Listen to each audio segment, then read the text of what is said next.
Hello kamers, nandito ako ngayon. Nagigisa po ako kasi ng mga lamas, mga ricado kasi magluluto po ako ng dinuguan.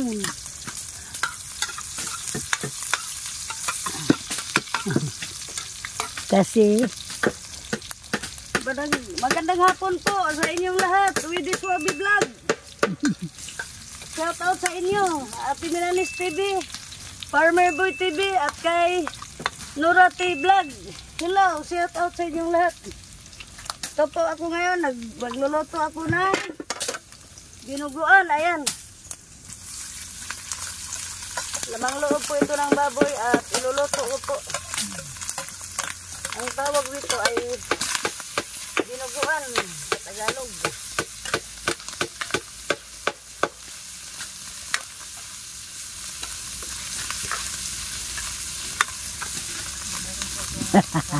ay yan ay Yan na dito na na. Ayan lang. Na agad Lagyan ko yan ng asin.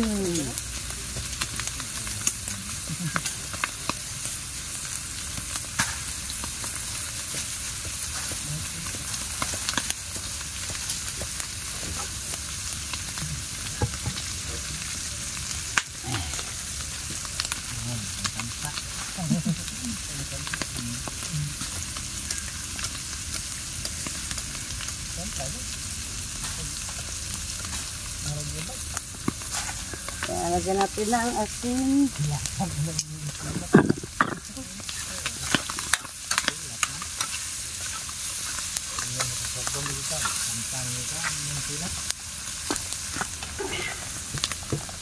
Medyo mahirap lang po magluto dito sa kahoy at mainit. Mainit. pwerte jud.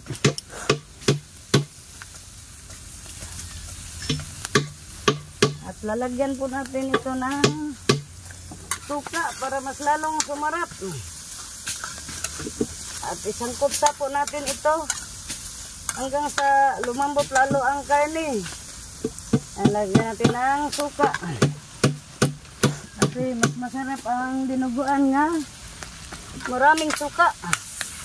Yan hanggang mayat kunti. Ang suka ay medyo mo kunti na at miksik na sa kanyang laman.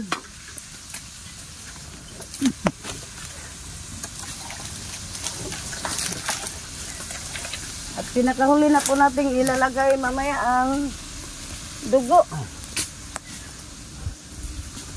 At ilagay na rin po natin itong Siling espada at siling atsal po.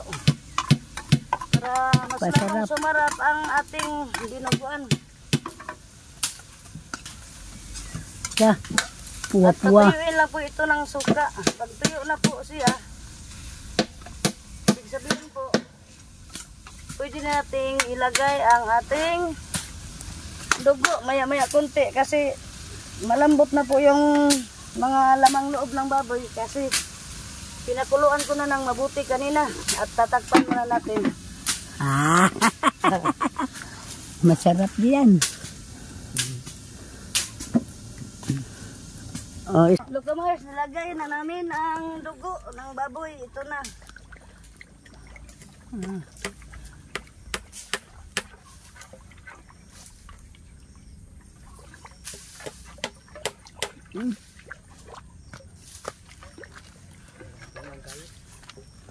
Kayo ito siya.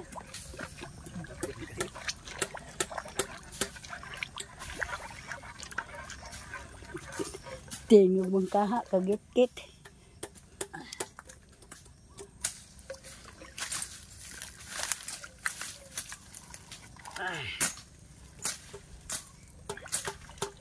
Ayan po, dapat laging hahaluin kasi magbuo-buo po ito siya pag hindi inahalo. Hanggang sa maluto po, ganito ang gagawin palagi. Hinahalo. Maya-maya magkulay brown po ito.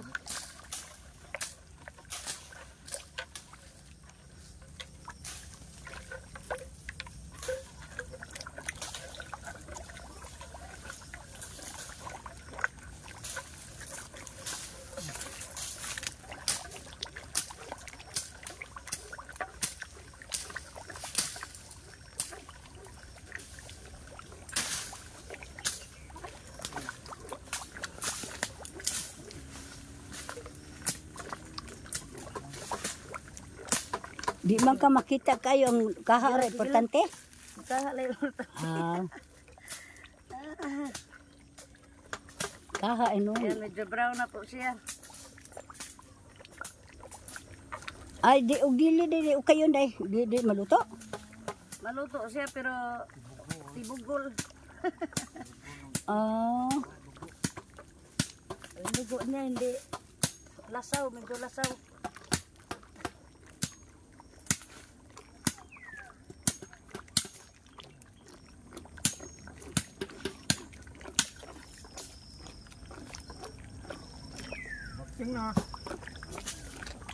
Hawa pa maluto oy. Upagani mo brown. Brown na po kamar sang kulay ng dugo-dugo. Si Ungkay. Bagting na, wa pa maluto.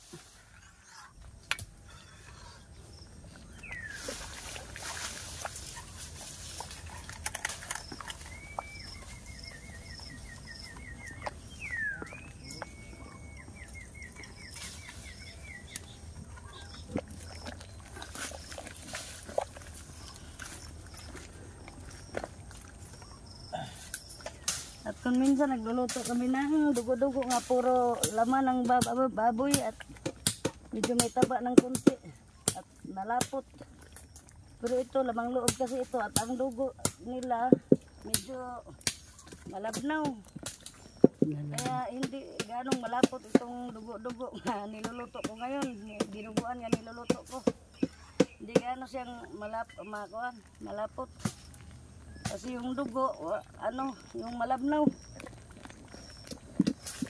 Kunti lang ang dugo. So, okay, masarap pa rin ito. Kahit ganito nga malabnaw ang dugo niya. Dahil ang nagpapasarap nito, ang lamang loob niya, itong mga laman. At saka ang mga harikado nga marami.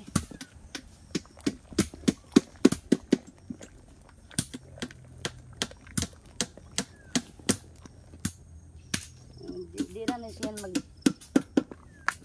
Di na po na matibugon oy kay luto magali na bukal naman. Puan po kag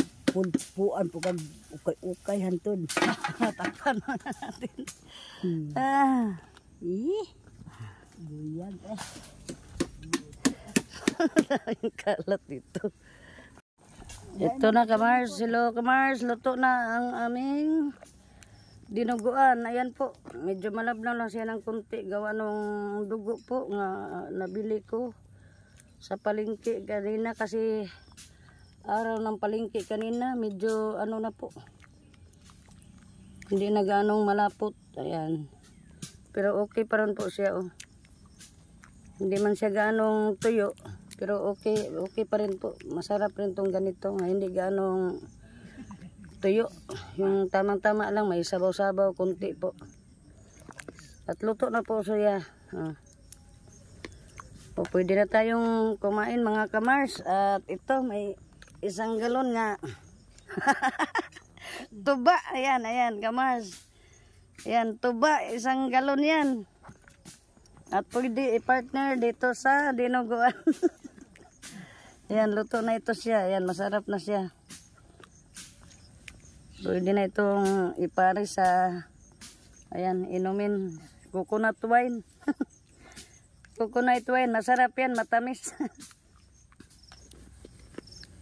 Matamis siya kasi bagong, galing sa puno ng coconut. Bago lang siyang tinanggal doon sa puno. Ayan, yung coconut wine. Ayan, ito na. Kain na tayo kamars. Masarap ang dinuguan na ganito lang siya. Pero kung laman ang nilalagay ko nito, mas gusto ko yung medyo tuyo siya. At marami ang dugo. Pag laman ng baboy, ang medyo may taba ang lulutuin kong dinuguan. Mas gusto ko mas malapot nito. Pero ito, lamang loob ito eh. Kaya okay lang ganito.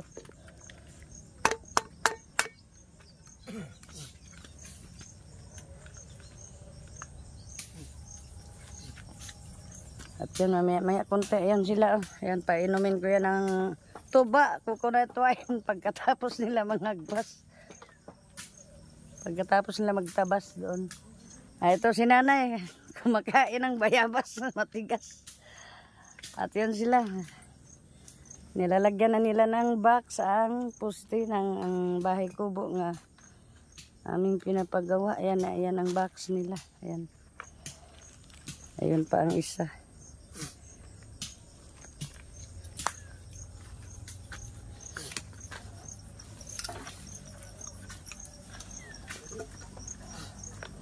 Salamat sa Diyos at hindi umulan ngayong araw na ito, ngayong hapon, kaninang tanghali, medyo umulan dito. Ayan. Ngayon maganda na ang panahon ngayon, maganda na ang tempo. Ayan. Yan yung mga kahoy na gamitin sa aming bahay kubo. May papagawa namin ni nanay.